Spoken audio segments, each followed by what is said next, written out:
You've probably been told vitamins are harmless, even essential. But what if the very supplements you're taking for your bones, energy, or heart could be working against your medications? It happens more often than most people realize, especially after 60, when your body's ability to absorb and process certain nutrients begins to shift. And while vitamins sound natural, their interactions with prescriptions can lead to unexpected, and sometimes serious, effects. Hi, I'm glad you're here, especially if you care about staying sharp, active, and safe as you age. Stick with me till the end. We'll talk about one common vitamin that's often taken for energy, but might actually disrupt how your body handles important medications. And if you're finding this helpful, like, share, and subscribe for more weekly health tips made just for adults over 60.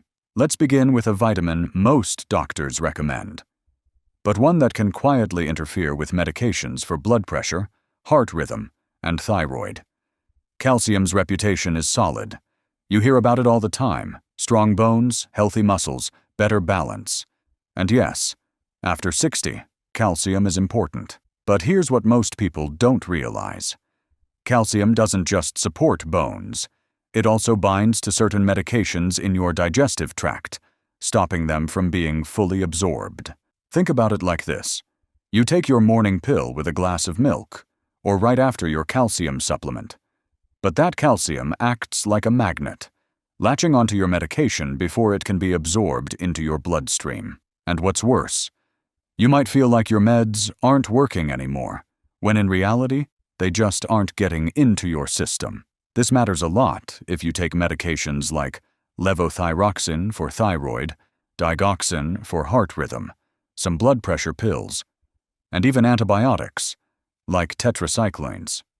According to the Mayo Clinic, spacing out calcium from these medications, often by just 2 to 4 hours, can make a significant difference in how well your prescriptions work. Here's something else. After 60, your stomach acid levels naturally decrease, and that makes it even harder for calcium to be absorbed properly, meaning taking more doesn't always help, and timing becomes everything. So if you're popping your calcium and your morning meds together, it might be time for a smarter routine, because that small change, it could mean better blood pressure control, more energy, and less confusion around why your meds stopped working.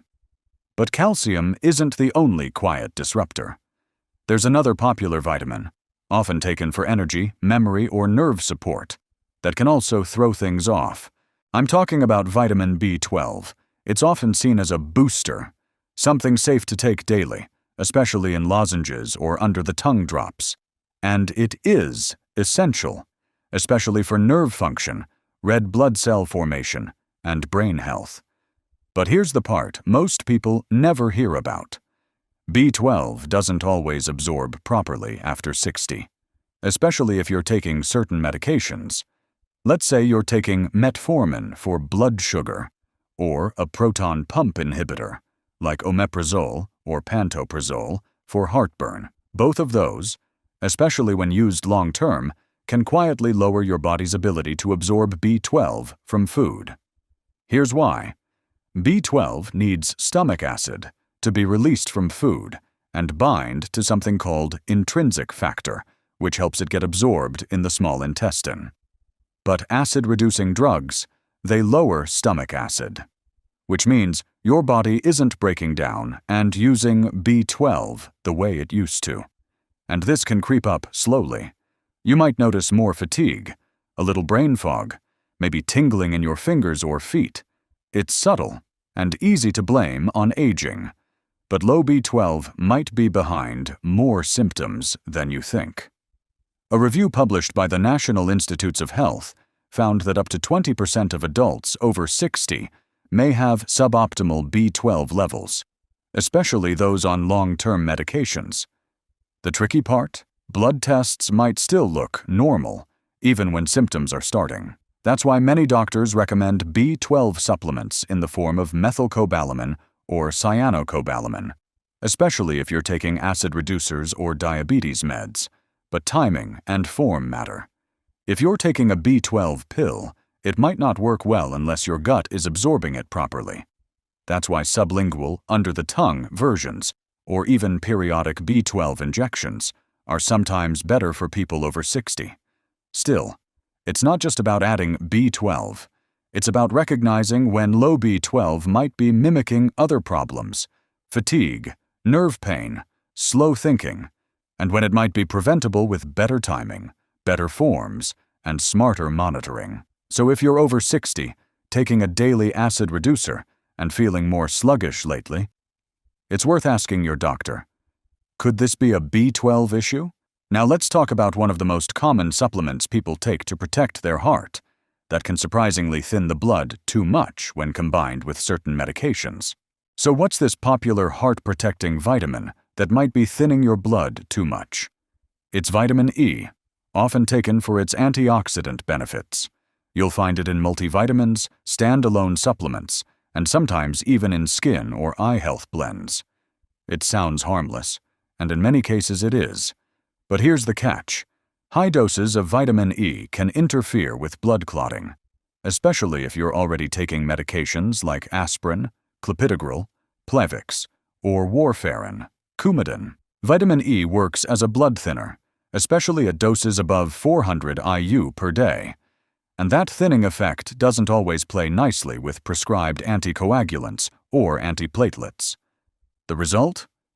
Your blood may become too thin, increasing your risk of bleeding, especially internal bleeding that can go unnoticed until it becomes serious.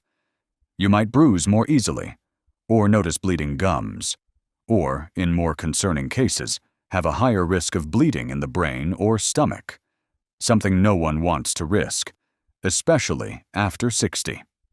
According to the Cleveland Clinic, combining high-dose vitamin E with blood thinners should only be done under medical supervision, and often isn't necessary at all. And here's something surprising. Most people don't need high doses of vitamin E through supplements. A balanced diet, with nuts, seeds, and leafy greens, typically provides enough for your body's needs. Yet many daily multivitamins still pack in extra amounts that, when combined with other supplements, can quietly stack up over time. So what does this all mean for your daily life? It means that even vitamins, the good guys, can have side effects, especially when combined with common medications after 60. But that doesn't mean you have to stop everything or live in fear. It means being just a little more intentional, a little more informed, can go a long way. So here's the takeaway. Pay attention to your timing, especially with calcium. If you're taking acid reducers or diabetes meds, B12 matters more than you think. And if blood thinners are part of your routine, be cautious with vitamin E. And always check with your doctor. Sometimes the issue isn't the medication. It's how it's being interrupted. Bring your supplement list to your next doctor's visit, even the over-the-counter ones. Ask if any of your vitamins could be interacting with your prescriptions. And remember, small changes, like adjusting when you take your pills, can make a big difference in how you feel.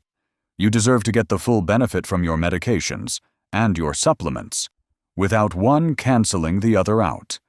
You're not just aging, you're evolving. And the more you understand your body's changes, the more power you have to protect it. Health doesn't have an expiration date. With smarter choices, your best years can still be ahead. If this helped you feel more informed or confident, go ahead and subscribe. It's free, and we share science-backed health tips every week, just for adults over 60. And if it brought you value, hit like and share it with someone who'd benefit.